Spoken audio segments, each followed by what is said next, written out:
চলুন তো আজ একটু চিকেনের স্বাদ বদল করি। পোড়া মশলা, কাঁচা মশলা, ভাজা মশলা, কত রকমের চিকেনের রেসিপি তো বানাই। আজ এত কিছু মশলাপাতির ঝামেলা ছাড়াই খুব কম সময়ে বানাবো চিকেনের এই রেসিপিটা। নমস্কার বন্ধুরা, ভাই বোনের হেসেল ঘরে সবাইকে স্বাগত। আজ আমি বানাবো পাহাড়ি চিকেন। ভিডিওটিকেও স্কিপ করবেন না, পুরো ভিডিওটি দেখার জন্য অনুরোধ রইল। এই রেসিপিটার জন্য আমি এখানে 500 গ্রাম চিকেনকে একটু ছোট ছোট সাইজ করে কেটে নিয়েছি এবং এটা ভালোভাবে ধুয়ে নিয়েছি। এদিকে গ্যাসে কড়াই বসিয়ে দিয়েছিলাম, কড়াইটা গরম হয়ে গেছে। এখন আমি এর মধ্যে 5 চামচ মতো সর্ষের তেল দিয়ে দিলাম। তেলটা ভালোভাবে গরম হয়ে গেছে। এখন আমি এর মধ্যে 2টো শুকনো লঙ্কা, 2টো তেজপাতা আর গোটা গরম মশলা ফোড়ন দিয়ে দিলাম। ফোড়নটা তেলের সাথে একটু নাড়াচাড়া করে নেব। ফোড়নটা দিয়ে বেশ হালকা গন্ধ বেরিয়েছে। এখন আমি এর মধ্যে দিয়ে দেব চিকেনের টুকরোগুলো।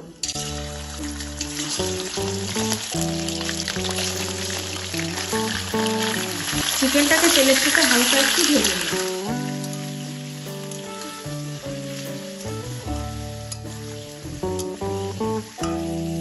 চিকেনটা তেলের সাথে 1 থেকে 2 মিনিট একটু হালকা ভেজে নিয়েছি। এখন আমি এর মধ্যে দিয়ে দেব আদা এবং শুকনো লঙ্কা পেস্ট। আদা এবং লঙ্কাটাও মাংসের সাথে মিশিয়ে নেব। এখানে আমি কোনো রকম পেঁয়াজ রসুন ব্যবহার করব না, তো পেঁয়াজ রসুন ছাড়াই চিকেনটা রান্না করব। আদা এবং শুকনো লঙ্কার পেস্টটা ভালোভাবে মিশিয়ে নিয়েছি। এবার আমি এর মধ্যে অ্যাড করব কিছু গুঁড়ো মশলা। 1/4 চামচ কাশ্মীরি লঙ্কা গুঁড়ো, 1/2 চামচ হলুদ গুঁড়ো, 1/2 চামচ ধনে গুঁড়ো, 1/2 চামচ জিরে গুঁড়ো আর 1 চামচ লবণ। সব কিছু এবার ভালোভাবে তেলের সাথে কষিয়ে নেব।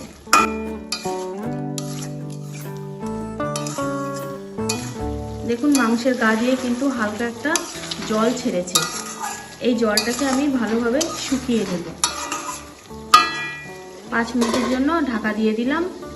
মাংসটা ওই জলে কিছুক্ষণ সিদ্ধ হয়ে যায়। 5 মিনিট পর আমি ঢাকাটা খুলে নিলাম। ভালোভাবে একবার নেড়ে চেড়ে দেব।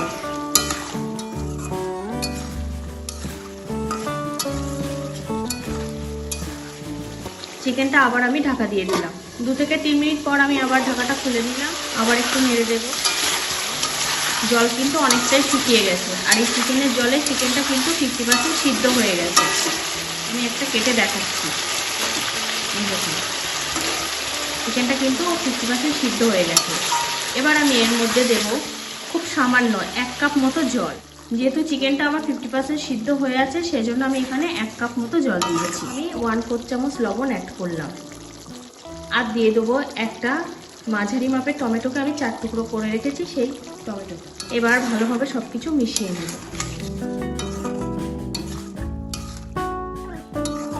আবারও 5 মিনিটের জন্য ঢাকা দিয়ে দিলাম।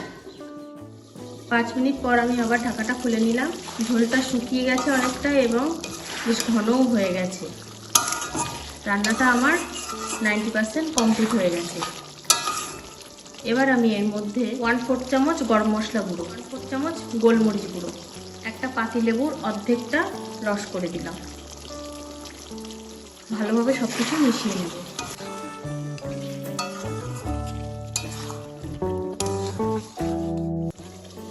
2 মিনিটের জন্য ঢাকা দিয়ে দিলাম সবকিছু ফ্লেভার ভালোভাবে মেশার জন্য।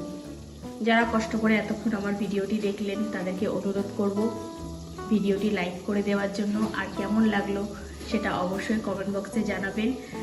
যদি ইউটিউব চ্যানেল থেকে ভিডিওটি দেখে থাকেন তাহলে অবশ্যই চ্যানেলটিকে সাবস্ক্রাইব করে দেবেন। আর যদি ফেসবুক চ্যানেল থেকে দেখে থাকেন তাহলে পেজটিকে ফলো করে দেবেন।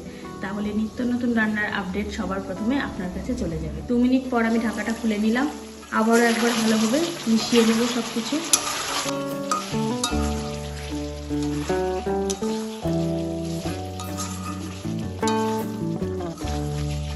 রান্নাটা আমার পুরোপুরি কমপ্লিট হয়ে গেছে। আমি এবার গ্যাসটাকে অফ করে দিলাম।